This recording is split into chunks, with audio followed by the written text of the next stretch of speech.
હોલિકા દહન અને તેનું મહત્ત્વ અને પૂજા વિધિને જાણો। જય માતાજી મિત્રો, જય શ્રી કૃષ્ણ। હોળી એ વસંત ઋતુમાં ઉજવાય છે। ફાગણ માસની પૂનમે આ ઉત્સવ સમગ્ર ભારતમાં ઉજવાય છે। ઇતિહાસકારો માને છે કે આર્યોમાં પણ આ ઉત્સવનું મહત્ત્વ હતું જ। પૂર્વ ભારતમાં આ તહેવાર ખાસ રૂપથી મનાવાય છે। હોળીના પવિત્ર દિવસે નવવિવાહિત મહિલા પતિ સાથે હોલિકાની પૂજા કરે છે। ધાણી, દાળ, ખજૂરનો પ્રસાદ ધરે છે। અબીલ, ગુલાલ, કુમકુમથી પૂજા કરે છે। મિત્રો, જો આપ અમારી ચેનલમાં નવા હોય તો ચેનલ સબસ્ક્રાઈબ કરી વિડીયોને શેર કરવા નમ્ર વિનંતી। તો ચાલો આગળ જાણીએ હોળી વિશે।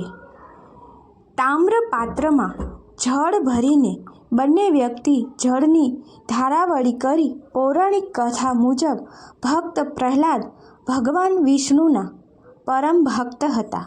તેમના પિતા રાક્ષસ કુળમાં જન્મને લીધે ભગવાન વિષ્ણુના એ વિરોધી હતા। પ્રહલાદ વિષ્ણુની ભક્તિ કરે તે હિરણ્યકશિપુને બિલકુલ પસંદ જ ના હતું। તેથી તેમણે પ્રહલાદને અનેક તકલીફ આપીને મનાવવા પ્રયત્ન કર્યો હતો કે પ્રહલાદ ભગવાન વિષ્ણુની ભક્તિને છોડી દે। હિરણ્યકશિપુ રાક્ષસ કુળનો ખૂબ જ ક્રૂર રાજા હતો। પોતાના રાજમાં વિષ્ણુ કે અન્ય દેવોની પૂજા કરનારને તે આકરી સજા કરતો હતો। પરંતુ તેનો જ પુત્ર પ્રહલાદ ભગવાન વિષ્ણુનો પરમ ભક્ત હતો। હિરણ્યકશિપુએ પ્રહલાદને અનેક યાતનાઓ આપી હતી તેમજ મારવા અનેક પ્રયાસો કર્યા, પણ એ બધામાં પ્રહલાદનો આબાદ બચાવ થયો।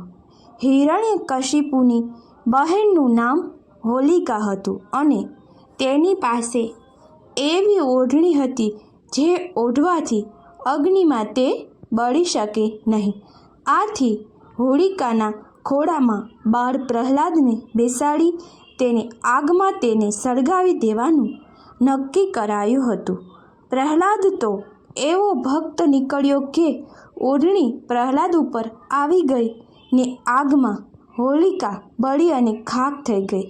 પ્રહલાદ બચી ગયો અને ભક્તિની જીત થઈ। આ માનવા બીજા દિવસે રંગોત્સવ મનાવાય છે।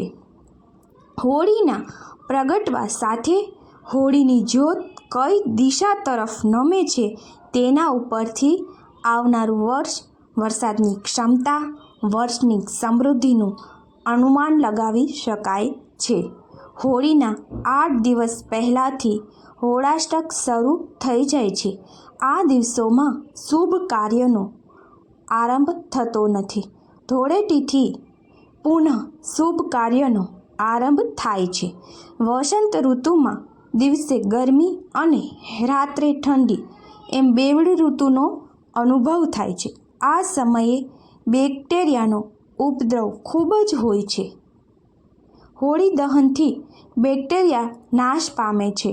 શરીરમાં રહેલા બેક્ટેરિયા પણ હોળીની પરિક્રમા કરવાથી નાશ પામે છે। હોલિકા દહન કરવા પાછળનું શું છે કારણ, જાણો પૌરાણિક અને વૈજ્ઞાનિક મહત્ત્વ।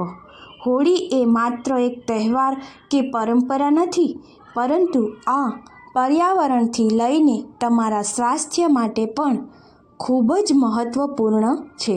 હોળીને ઉજવવાનું ધાર્મિક કારણ તો છે જ, પરંતુ શું તમે તેનું વૈજ્ઞાનિક કારણ પણ જાણો છો?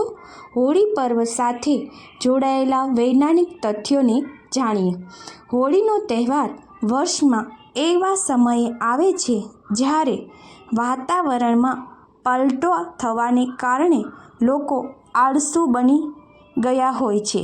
ઠંડીમાંથી ગરમ વાતાવરણ થવાને કારણે શરીરમાં થોડોક થાક અને સુસ્તીનો અનુભવ થવો તે કુદરતી છે।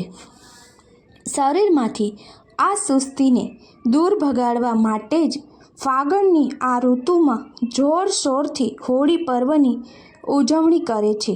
આથી હોલિકા દહનની પરંપરા સાથે જોડાયેલા તથ્યની વાત કરીએ તો શરદ ઋતુની સમાપ્તિ અને વસંત ઋતુના આગમનનો આ સમય પર્યાવરણ અને શરીરમાં બેક્ટેરિયાની વૃદ્ધિમાં વધારો કરે છે.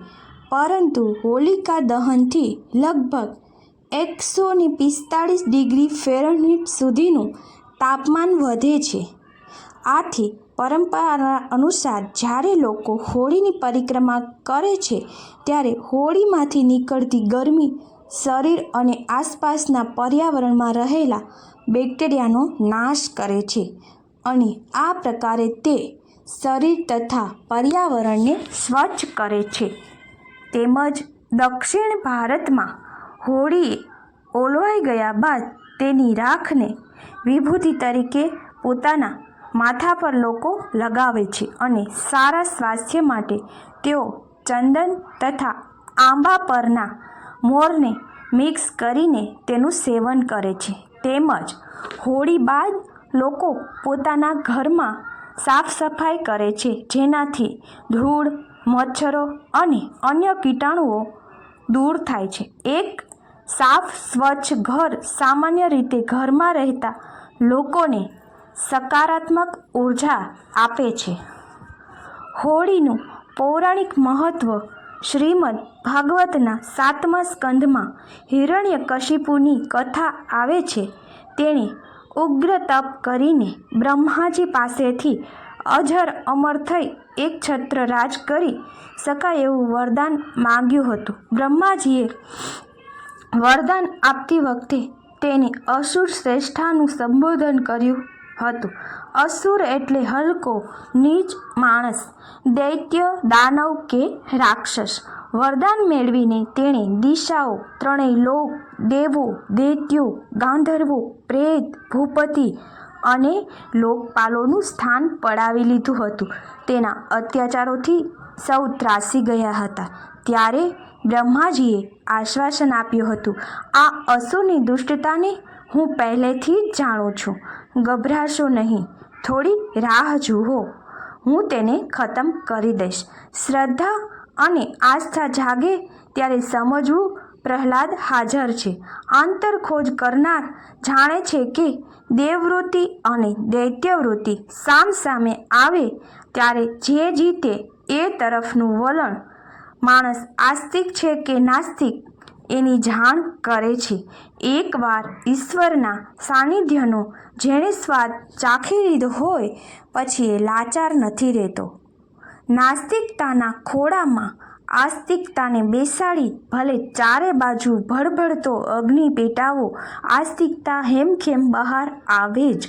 હોળી એટલે નાસ્તિક સામે આસ્તિકનો વિજય. આ ધારણા જ હોળીના દિવસને રંગીન ઉત્સવમાં ફેરવી દે છે.